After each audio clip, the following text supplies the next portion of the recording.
죽음을 바라봅니다. 제 첫 번째 나온 챕터가 이제 죽음은 영원한 소멸입니다. 입니다. 일단 여기서 단정을 하는 거죠. 죽음은 어떤 내세나 그런 게 없이 죽음은 삶의 완전한 단절이다. 그것을 단언하고 있습니다. 일단 여기서 일단 시작을 하는 거죠. 저는 원래 상당히 독실한 크리스찬이었습니다. 그래서 청년부 회장도 했었고요. 그리고 노회, 아마 교회 다니시는 분은 노회가 뭔지 아실 텐데 그 노회 청년연합회 연합회장을 하기도 했었습니다.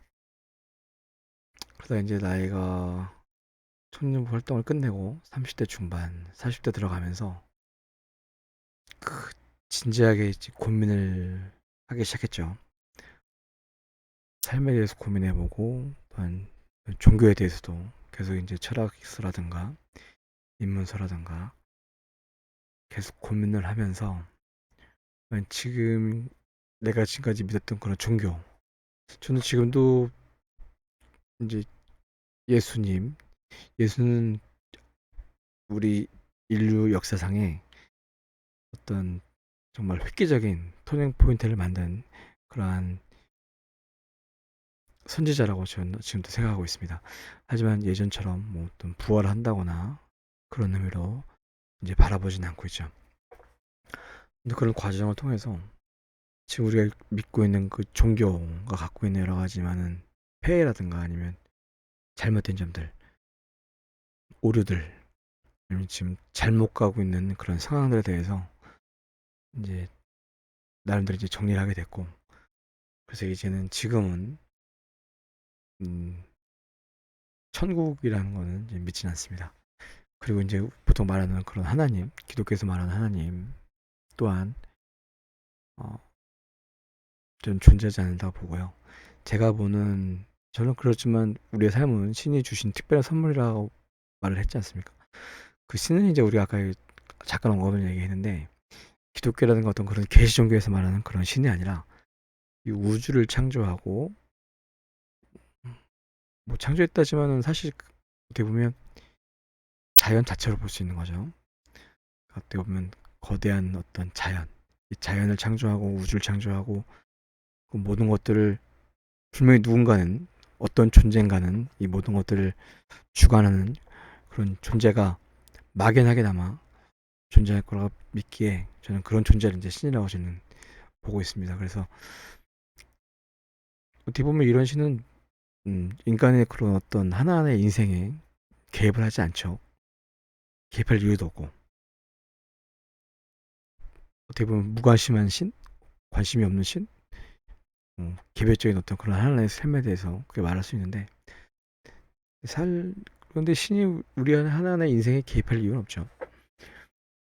아무튼 여기서 말하는 신은, 아무튼 저는 그래서 이제 어느 정도 신에 대해서 좀 정리를 했습니다. 그러면서 처음에 일단 강하게 나가는 거죠. 처음부터. 그래서 삶은 끝나면 그 뒤에는 영원한 소멸이 있다고 생각하고 있습니다. 영원한 소멸. 삶은 죽음으로 마무리가 됩니다. 죽음 뒤에 새로운 삶은 없습니다. 있다고 믿는 분들도 계시죠. 그럼 그런 분들은 솔직히 죽음을 두려워할 필요가 없죠. 내가 죽은 다음에 내세가 있는데 왜 죽음을 두려워하겠습니까? 죽음을 두려워할 필요가 없죠. 또 어떻게 보면 그래도 종교가 생기는 가장 큰 이유가 죽음에 대한 두려움을 극복하기 위한 거기 때문에 그런 새로운 삶이 있다고 확실하게 믿고 그 새로운 그런 확고한 믿음을 가지고 죽는다면 어떻게 보면 그 사람은 행복한 거죠.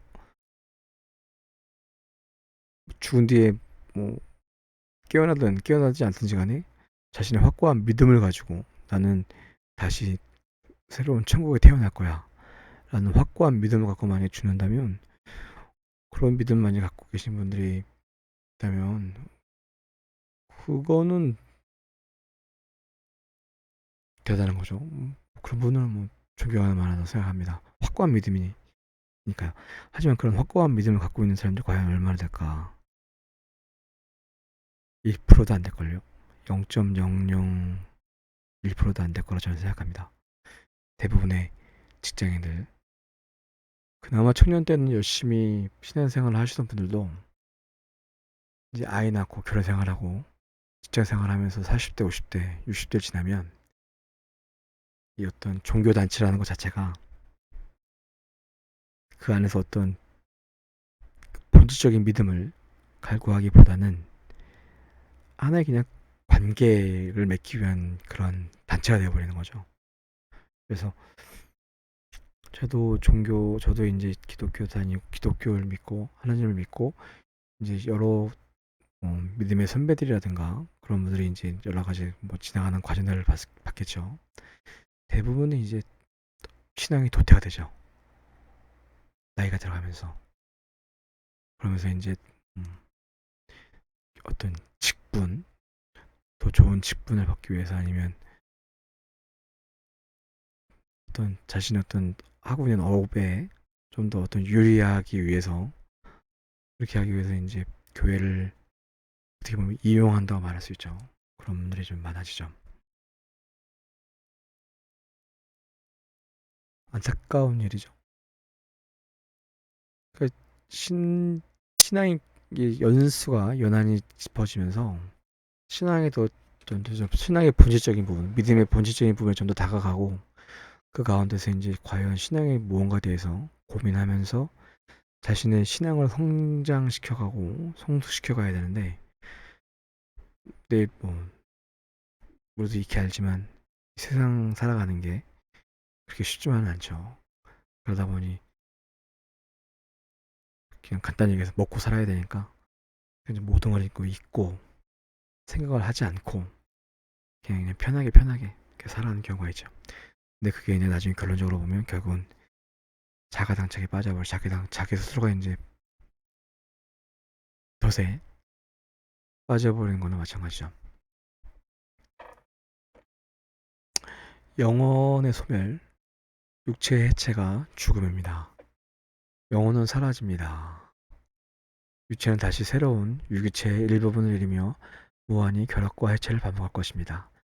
우리가 보고 있는 자연은 끊임없이 지금 뭐 수백억 년 전부터 수십억 년, 뭐 앞으로도 지구가 사라지고, 여기서 말하는 상당히 거대한 자연입니다. 우리가 바라보고 있는 이런 산과 바다, 뭐 지구 이거 바라보는 게 아니라 지구 전체를 넘어서는 우주를 지금 바라보는 거죠. 우주 전체를 바라보는 그런 자연의 입장에서 지금 바라보는 건데, 이미 수백억 년 전 아니면 그 전 수천 년 전일 수도 있죠. 우리 인간이 뭐 과학적으로 밝혀낸 거는 수백억 년이지만 그 전에 뭐가 있었는지는 알 수 없죠. 부터 뭐 수백억 년, 수천억 년 아니면 수조 년 전부터 또 앞으로 수백억 년, 수천억 년 또는 수십조의 시간이 정말 우리가 상상할 수 없는 그런 시간인데, 그런 시간들이 이 모든 게 다 자연의 흐름이죠. 이제 그 모든 것도 이제 창조하신 분이 신이라는 우리는 정말 우리가 상상할 수 없는 그런 존재가 계신 거고, 근데 이제 그 안에서 이제 무한한 결합과 해체가 계속되고 이루어지고 있는 거죠. 그래서 자연이라는 것이 그 영원이라는 것을 어떻게 보면 그 결합과 해체의 무수한 그 반복이 결국은 이제 영원이라는 말로 표현되지 않나 하는 생각을 해보기도 합니다. 영혼은 사라지죠. 우리 몸은 이제 육체가 있고, 그 다음에 육체를 지배하는 이 보통 이제 서양에서는 영혼, 그리고 이제 동양에서는 뭐 마음 또는 이제 그렇게 이제 얘기를 하는데, 이제 그런 분들이 있습니다. 사실 육체를 음, 과학적으로 봤을 때도 사실 우리가 생각하고 있는 정신이라는 것 아니면 뭐 영혼이라는 거, 영혼은 과학적으로 존재를 증명할 수가 없죠. 영혼도 영혼, 아까 말한 마음, 모든 것들은 극단적으로 얘기하면 결국은 육체 안에서 파생돼 나오는 거라고 볼 수 있죠. 그건 누구도 부인할 수 없을 겁니다.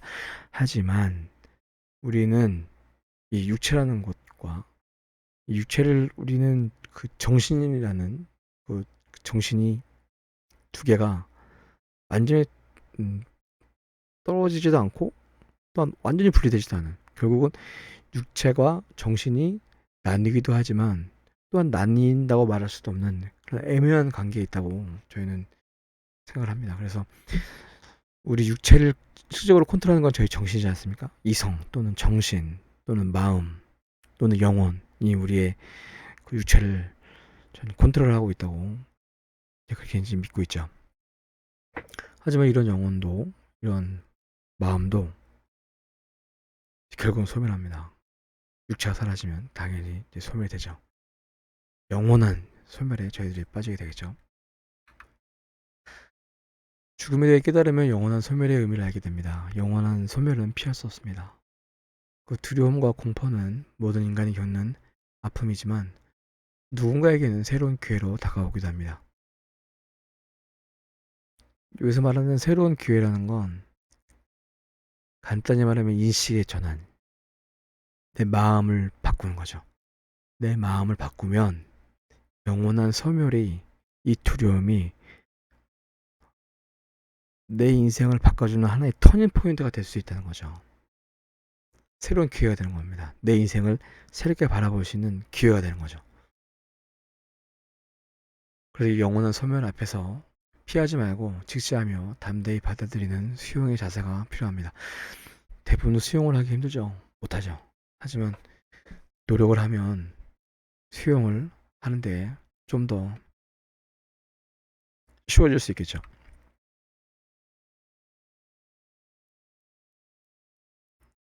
첫 서두에서 말했던 것처럼 이제 죽음에 대해서 고민을 합니다. 죽음이 이제 얼마나 무서운지를 깨닫게 됩니다. 이제 공포감 습해하면서 죽음을 깨닫게 됩니다. 그럼 그 다음에 하는 게, 그러면 과연 이 죽음이, 이제 죽음이 언제 올지는 모르지만 이제 언젠가는 죽음이 오는데, 그럼 내가 이 죽음을, 이제 당면한 과정이 죽음에 있는데, 그럼 내가 지금 이 인생을, 결국 이거 무의미한 인생 아닌가? 어차피 죽을 인생인데? 그럼 내가 도대체 지금 이 살고 있는 이 인생이라는 이 삶을 내가 그럼 어떻게 바라봐야 되는가? 이 삶에서 과연 죽음과 지금의 내 인생을 어떻게 조화를 이루어야 하지? 그래서 이제 고민을 하기 시작합니다. 누구나 다 고민을 하죠. 이 죽음을 회피할 것인가? 아니면 죽음을 넘어서는, 죽음 뒤에 새로운 삶이 있을 것인가? 아니면 이 죽음을 인정을 하고, 그러면 이 유한한 삶이니까 이 유한한 삶에서 내가 최선을 다해 살자 라고 나가든지, 이제 그런 답을 얻겠죠. 그래서 크게 보면, 물론 다양하게 세밀하게 보면 더 많이 있겠지만, 크게 보면 죽음을 깨달은 사람들이 삶에 대해서 바라보는 행동은 크게 세 가지로 구분됩니다. 하나는 좌절이죠. 어차피 잠깐 머물다 사라질 인생이 허무하게 느껴집니다. 그래서 인생을 비관적으로 바라보고 되는 대로 살려고 합니다. 대부분의 사람들이 이제 이럴 수 있죠. 한순간은 대부분 이제 좌절합니다. 회의에 빠지죠. 이거 삶이라는 게 정말 무의미하구나. 내가 왜 이런 삶을 살까? 그냥 자살해버리는 게 낫지 않을까? 뭐 아무런 의미도 없는 삶, 언제 죽어서 삶인데 이게 아둥바둥 살아봐야 도대체 이게 뭐지? 어차피 사라질 존재인데 왜 이렇게 내가 살아야 되는가? 왜 이렇게 하루에 10시간씩 공부를 하며 잠 3-4시간 자가면서 왜 일을 해야 되는가? 모든 거에 대한 이제 의미를 잃어버리게 되죠. 극심한 이제 회의주의에 빠지게 됩니다. 근데 이런 삶이 오래 가지는 않더라고요. 저도 이제 한때 그랬었는데, 이렇게 막 살려고 하면 뒤에 나오는 것처럼 삶이 더 허무해집니다. 더 허무해지고 더 깊은 이제 회의에 더 빠지게 되는 거죠. 더 빠지게 됩니다.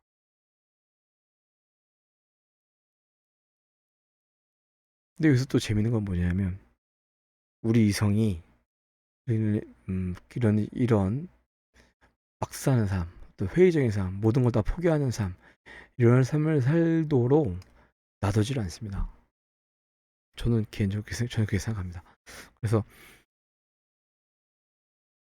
그 삶을 살면서도 내가 이렇게 사는 게 맞는가? 아무리 뭐 인생이 허무하다지만 이렇게 뭐 허무하게 사는 게 너무 힘들고 하니까 이게 맞나? 라는 생각을 하게 되죠. 그래서 자살까지 가는 사람들, 내 삶이 너무 허무하니까 내 삶을 마무리 짓고 싶어. 그래서 자살까지 가는 사람은 사실 거의 없죠. 두 번째는 이제 종교에 심취합니다. 이건 죽음을 거부하는 거죠. 죽음을 받아들이지 못하고 내세나 영생으로 삶을 이어가려고 합니다. 만약 신앙이 있던 사람이라면 본격적으로 신앙생활을 매진하게 되고, 신앙이 없던 사람이라면 새로운 종교를 찾아 나서게 됩니다. 죽음이라는 것 앞에서 인간이 찾아낸, 어떻게 보면 가장 합리적인 방법이라 그럴까요? 가장 좋은 방법이 이제 종교인 거죠. 인간은 종교를 떠나서 생활할 수가 없습니다. 인간의 삶 자체가 종교적인 삶이고, 인간의 자신의 유한함을, 한계를 깨달으면서 또 이제 우주를, 이 자연을 바라보면서 자신이 알지 못하는 뭔가 막연한 어떤 존재에 대한 이제 그런 이제 희망을 갖게 되죠. 그러면서 이제 그 존재한테 이제 우리의 삶과 죽음을 맡기게 됩니다. 그러면서 이제 종교가 죽음을 넘어서는 새로운 삶이 있을 거라는 이제 그런 희망을 갖게 되는 거죠. 근데 아까도 얘기했지만 정말 이런 믿음을 갖고 죽는다면 그 사람은 행복한 사람인데요. 근데 그런 사람은 거의 없습니다. 왜냐하면 아까 얘기한 대로 대부분은 그냥 관례적인 신앙? 그냥 일주일에 한 번 교회 가고 헌금하고 그리고 성만 참게하고 여러 종교적인 어떤 관습이나 관례에 따라서 생활하고 하기 때문에 그런 분들이 그런 확고한 믿음을 갖고 죽을 거라고는 바라볼 수 거의 뭐 찾기 힘든 거죠. 또 많은 분들이 죽음 앞에서 우리가 이제 정말 믿음이 좋다고 하시는 분들도 죽음 앞에서 무너지는 경우를 저희도 종종 바라보고 있기 때문에 그 쉽지 않다는 걸 잘 알고 있습니다. 하지만 이렇게 종교에 심취하는 거는 죽음에 대한 저는 일종의 회피라고 저는 봅니다. 종교가 죽음의 공포를 벗어나는 주요한 수단으로 발전해오긴 했지만 이는 과거 근대 이전의 계시 종교를 믿던 선조들에 해당되는 이야기일 뿐입니다. 이 부분, 이 계시 종교에 대한 부분 아니면 자연 종교에 대한 부분은 나중에 또 뒤에 언급이 되죠. 종교의 본질은 무조건적인 감사입니다. 그런데 죽음의 공포에서 벗어나려는 수단으로 종교를 접근하면 종교의 본질인 감사에 접근할 수 없습니다. 천국을 바라보며 믿음 생활을 하는 것도 어떻게 보면 수단을 갖고 믿음 생활을 하는 거죠. 어, 내가 열심히 신을 믿을게요. 내가 하나님을 믿을 테니까 나한테 천국을 주세요. 하는 거죠. 넓게 보면 수단으로 접근하는 하나의 방법이 있다는 얘기죠. 종교는 제가 계속 한마디로 얘기하면 종교라는 것 한마디로 얘기하면 이건 무조건적인 감사입니다. 그러니까 내가 신을 믿죠. 그리고 신이 나한테 기쁨과 이제 희망을 주고 나에게 어떤 이제 사명 같은 걸 주겠죠. 그 가운데서 신과 어떤 거래를 하는 게 아니라 신이라는 존재만으로 우리 인간은 느끼는 어떤 위로, 기쁨, 감사, 감격 그런 것들을 느끼기 때문에 신이라는 존재 자체 하나만으로 인간은 이제 감사할 수밖에 없는 거죠. 거기에는 어떤 조건이 따르지 않습니다. 예를 들어 내가 좋은 배우자를 만나거나 더 많은 돈을 벌게 해주면 내가 건강하게 되면 내가 하나님을 더 잘 믿겠습니다. 이거는 종교의 올바른 모습이 아니죠. 이건 거래죠. 조건. 신을 믿는 데는 사실 조건이라는 게 있을 수가 없거든요. 무조건적이죠. 신이기 때문에 무조건적으로 믿는 거고 신이기 때문에 그 신이 어떠한 행동을 하든지 간에 그 모든 것을 감사함으로 받아들이는 거죠.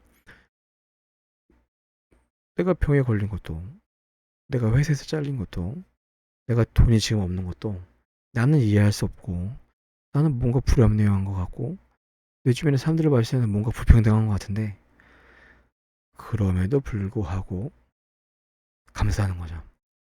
그럼에도 불구하고 감사합니다. 하나님이 주신 모든 것에 대해서 감사합니다라고 나오는 그런 믿음이 이제 진정한 믿음인 거죠.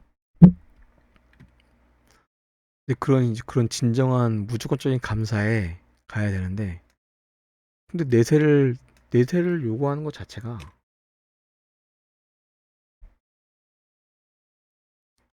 내세를 요구하는 것 자체가 이게 일종의 하나의 조건이 돼 버리니까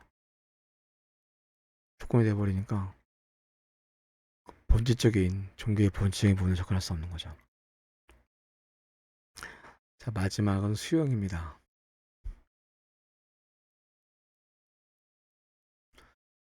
죽음을 자연스러운 현상으로 바라보고 자신의 삶의 방향을 설정합니다.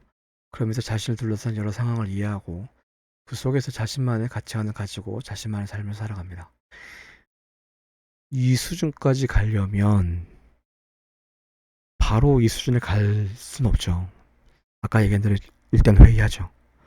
회의하고 심각하고 아주 극심한 그런 회의주의에 빠졌다가 거기서 이제 뭔가 깨달음을 얻어서 그 다음에 이제 이런 수용의 과정까지 오는 겁니다. 내가 받아들이는 거죠. 내 죽음을 받아들이는 거고, 그러면서 내 주변에 있는 사람들을 생각하고, 가족을 생각하고, 내 외에 있는 관계를 생각하고, 또한 이 삶이 무의미해 보이지만 진짜 무의미할까? 뭔가 나에게는 내가 해야 될, 또한 나를 통해서 누군가가 도움을 받게 되지 않을까? 그리고 이 무의미해 보이는 삶이지만 이걸 하나의 선물로 바라보고 내가 이 삶을 내가 하고 싶은 거 하면서 많은 사람에게 유익을 주면서 살아가면 과연 무의미하다고 말할 수 있을까? 과연 죽을 때 그러면 지금보다 좀 더 행복하게 좀 더 감사한 마음으로 죽을 수 있지 않을까? 그렇게 이제 성숙을 하는 거죠.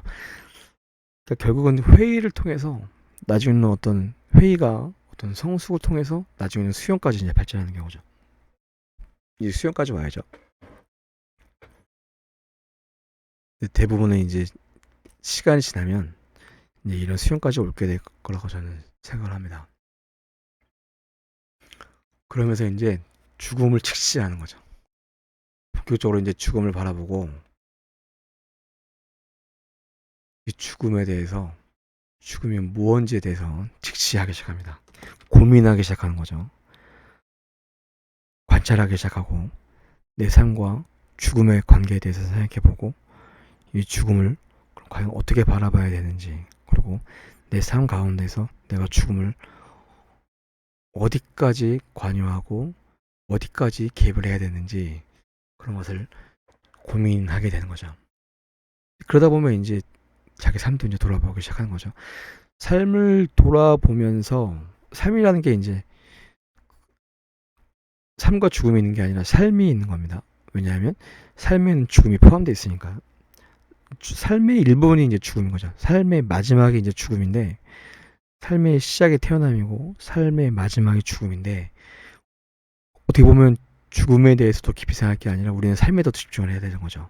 다만 이제 우리가 죽음을 생각하는 이유는 마지막이기 때문에 그 마지막을 잘 마무리하기 위해서 우리가 죽음을 고민하는 거고, 이 죽음에 이르는 과정은 자연스러운 과정이죠. 우리가 거기에 뭐 거부할 수 있는 것도 아니고 그 자연스러운 과정이기 때문에 그 자연스러운 과정에 대해서 수용하고 죽음을 바라보고 그 죽음을 바라보면서 인생을 바라보게 되는 거죠. 그러니까 원래는 인생을 바라보면서 죽음을 바라봐야 되는데, 근데 우리는 대부분은 인생을 직시하지 못하죠.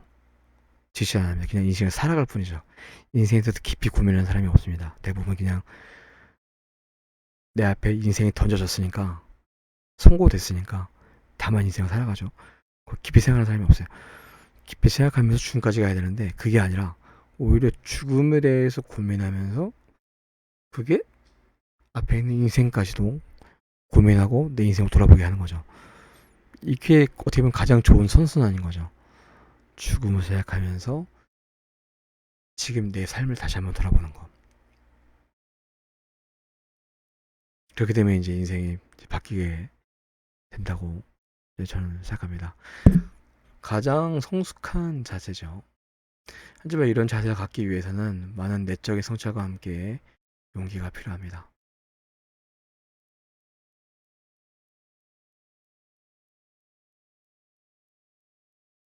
얼마나 많은 시간이 필요할지, 얼마나 많은 내적 성찰이 필요할지, 또는 용기가 필요할지, 그건 뭐 사람마다 다르긴 하겠지만, 이제 우리는 이런 수준까지는 와야 된다고 봅니다. 그리고 또 이 책도 그런 과정에 이르는 그 시간을 짧게 하기 위한 게 이 책이 쓰여지는 목적인 거죠. 혼자 시작을 하려면 너무 시간이 많이 걸리고 너무 막연하죠. 이제 어떤 사람들은 주변에 있는 친지들이 이제 죽는 걸 보면서 이제 죽음에 대해서 이제 고민을 합니다. 근데 너무 막연하죠. 죽음이 뭐지? 생각을 하는데 뭔가 가이드라인이 필요하죠. 가이드라인 아니면 길을 제시해 줄 수 있는 이제 그런 것들이 필요한데 이 책이 이제 그런 좀 더 쉽게 길을 찾아갈 수 있는 좀 더 시간을 줄여줄 수 있는 죽음을 바라보고 인생을 바라보는 데 있어서 만약 혼자만을 가게 되면 만약 1년이라는 시간이 걸릴 거라면 책을 통해서 하면 뭐 1개월, 2개월 더 짧은 시간이 짧아진다는 얘기는 그만큼 인생을 더 가치 있게 살 수 있는 시간이 길어진다는 얘기니까 이제 그런 의미로 이제 책에 쓰였던 거죠. 그게 이제 올바로 이제 죽음을 바라보게 되면 직시하게 되면 결국은 죽음을 담담하다고 얘기할 정도면 뭐 거의 뭐 성자 수준인데 그 수준을 막 그 수준 거의 그 수준까지 예를 들어서 갑자기 죽음을 내가 닥쳤을 때 번민하겠죠. 고민하겠죠. 그리고 이제 두려움이 있겠죠. 하지만 예전부터 준비해 왔기 때문에 그 수용하는 시간이 훨씬 짧아지겠죠. 그러면서 좀 더 담대하게 죽음을 바라보시겠죠. 그리고 좀 더 자연스럽게 바라보게 될 겁니다.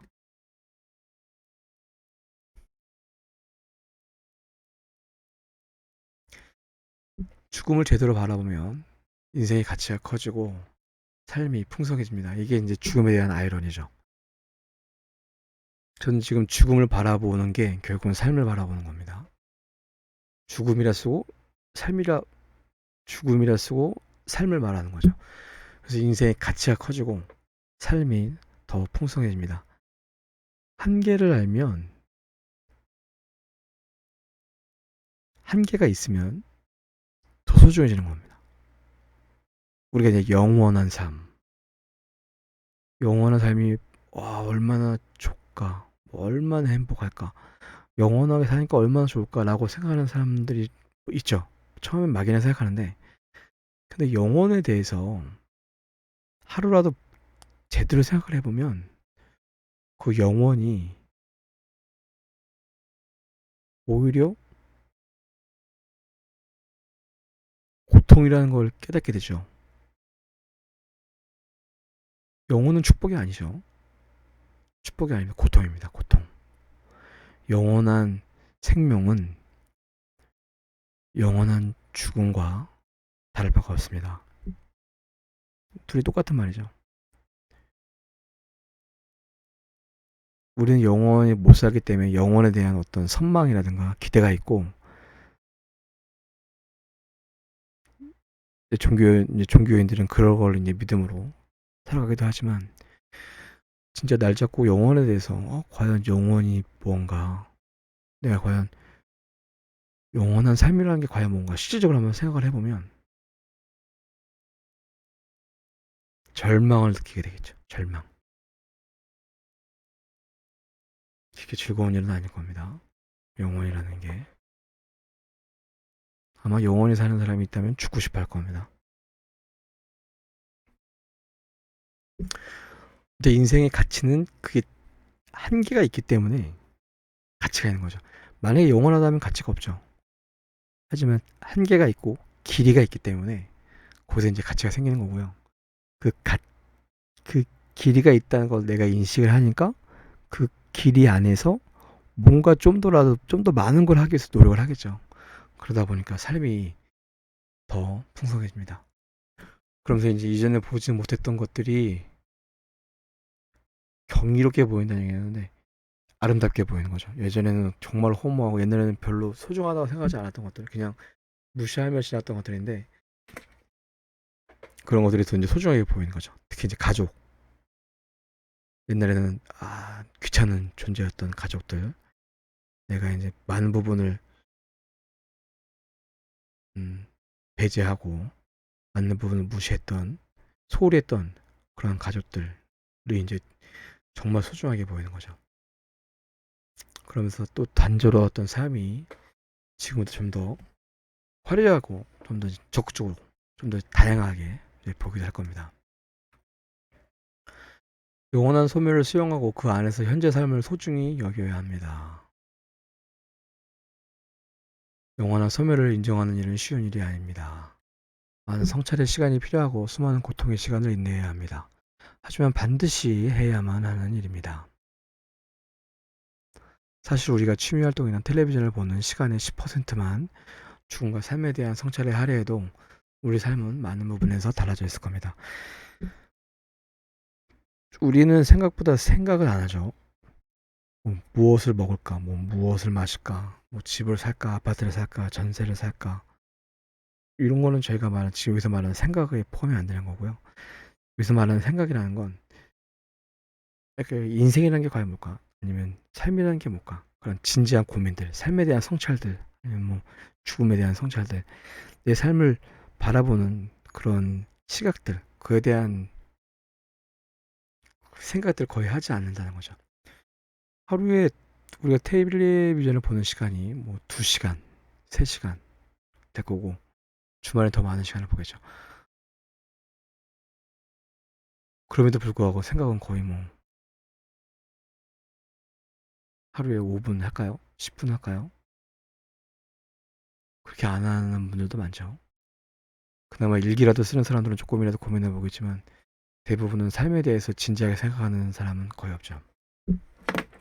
하지만 하루에 10분, 20분, 예를 들어서 산책을 할 때 이제 라든가 아니면 조용히 이제 햇볕을 쬐고 있을 때 의자에 앉아서 가만히 눈을 감고 또는 조용히 이제 걸으면서 삶에 대해서, 내 인생에 대해서 내가 지금 잘 살고 있는 건가? 나라는 존재가 과연 어떤 건가? 에서 고민하는 시간이 10분, 20분이라도 되면, 또 그게 습관화가 되면, 그러면 어느 부분에서 그 부분은 삶이 아마 조금 더, 좀 더 가치 있게 되지 않을까 생각이 듭니다. 사실 우리가 생각을 할 수 있는 시간이 없는 건 아니죠. 아무리 바쁘다지만 시간이 없는 게 아니라 일단 해본 적이 없으니까 할 줄 모르는 거고,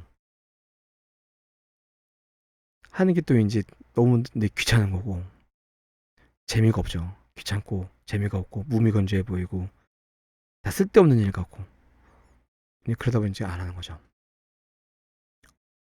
하지만 해야 됩니다. 해야 되고 고민해 봐야 되고 어느 일정한 시간을 정해서 고민해 봐야 되고, 철학서라든가 인문서를 보면서 거기에 대한 어떤 주제에 대해서 생각도 해보고 고민도 해보고 자신만의 의견을 개진해보고, 그런 시간들이 당연히 필요한 거죠. 유한한 존재인 우리가 영혼을 이해할 수는 없습니다. 우리는 영혼을 절대로 이해할 수 없습니다. 유한한 존재니까요. 막연하게 영혼이라는 말을 하지만 우리는 영혼을 절대로 이해할 수 없죠. 유한한 삶에 대한 반사작용으로 영원한 삶을 희망하기도 하지만 영원한 삶이라는 어쩌면 영원한 죽음의 다름일지도 모릅니다. 영혼에 대해 성찰하면 할수록 영혼보다는 유한한 것에 대한 가치가 새롭게 보입니다. 우리가 영혼에 대해 고민하는 가장 큰 목적은 영혼을 소유하기 위함이 아닙니다. 영혼을 통해 현재의 삶의 소중함을 깨닫기 위함입니다. 어떤 종교인들은 영원한 내세를 바라보며 현재의 삶을 경시하기도 하는데, 이는 영혼에 대한 성찰이 아닌 영혼에 대한 집착이 빚어낸 비극입니다. 내세 때문에 천국을 갈 거라 믿기 때문에 지금 삶을 경시하고 무시하고 가족을 무시하고 하는 그런 이제 신앙인들이 있죠. 지금 이 세상은 환락 고난이다. 지금 이 세상은 고난의 세상이고, 하지만 이걸 이겨내면 천국에 가면 기쁨이 넘칠 것이다. 라고 얘기합니다.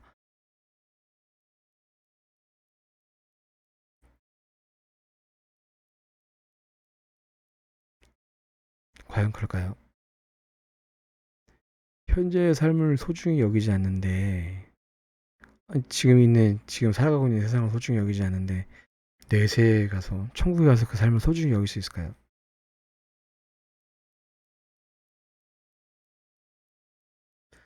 우리가 영혼에 대해서 고민하고, 내세에 대해서 고민해보고, 또 우리는 이제 일반 사람들도요, 꼭 종교인이 아니랄지라도, 영혼에 대해서 고민을 해보고, 그 다음에 이제 천국에 대해서 이제 고민을 해볼 필요성이 있죠. 왜냐하면 그거는 인간이 갖고 있던 지금까지 봤던 아주 중요한 주제들 중에 하나였기 때문에, 또 인간은 항상 죽음을 인식하면서 영혼에 대한 인식을 하고, 그거에 대해서 넷에 대해서 생활했기 때문에, 그거에 대해서 당연히 이제 우리 이제 일반적인 사람이라면 고민을 당연히 해봐야 되죠. 내가 종교가 있든 없든지 간에 당연히 고민을 해봐야 됩니다. 하지만 그 고민하는 이유는 우리가 영혼이나 내세를 찾기 위해서, 그런 삶을 살기 위해서가 아니라, 이제 계속 반복되고 있는데, 그런 고민을 통해서 지금 이 삶이 얼마나 소중한지를, 지금 우리가 살고 있는 이 삶이 얼마나 가치가 있고, 지금 이 당장 이 현실이, 이 현재가 얼마나 중요하고 가치 있고 나에게는 전부라는 거를, 그걸 깨닫기 위해서 우리가 영혼이라든가 내세에 대해서 이제 고민을 해봐야 된다는 얘기죠.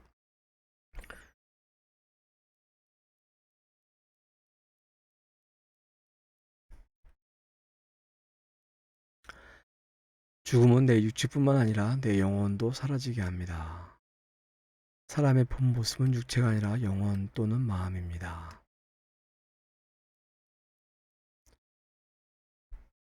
육체를 벗어날 수 없죠. 육체를 벗어날 수 없지만 우리의 본질은 육체가 아닙니다. 아까 마음, 동양에서 말하는 마음이나 도, 그리고 서양에서 말하는 영혼, 이게 우리의 본질적인 부분이죠. 우리 육체를 컨트롤하죠. 영혼 또는 마음은 육체와 분리되지 않습니다. 육체와 함께 존재하다 육체와 함께 소멸합니다. 재물이나 지위 등은 죽으면 다른 사람들에게 나누어지겠지만, 마음은 나의 본모습인 만큼 나와 함께 영원히 소멸합니다.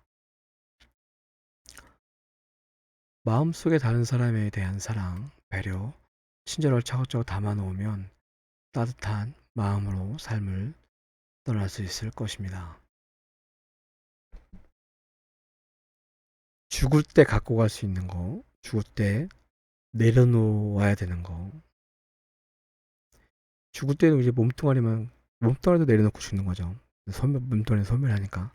하지만 몸뚱아리가 소멸하면서 영혼과, 아니, 마음과 육체는 나눌 수 없는 불가분의 관계에 있기 때문에 같이 이제 소멸하는 거죠. 하지만 소멸할 때 우리가 모든 걸 다 내려놓고 가는 게 아니라 우리 마음속에 간직하며 갖고 갈 수 있는 것들이 있습니다. 여기 있는 사랑이라든가 배려라든가 친절, 그런 것들 우리 마음속에 간직한 상태에서 우리와 함께 이제 소멸하는 거죠. 대부분의 소유와 관련된 것들은 우리가 내려놔야 됩니다. 내가 내려놓으면 누군가가 가져가죠. 고민할 필요가 없습니다. 그거에 대해서.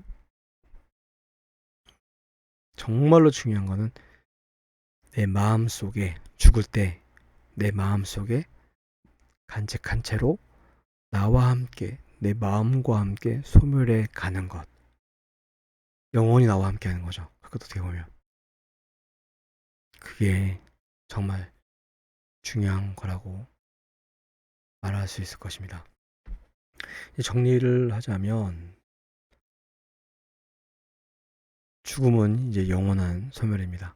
그 영원이 얼마나 두려운지, 또한 소멸이 얼마나 두려운지 죽는 순간이 되면 이제 깨닫게 되겠죠.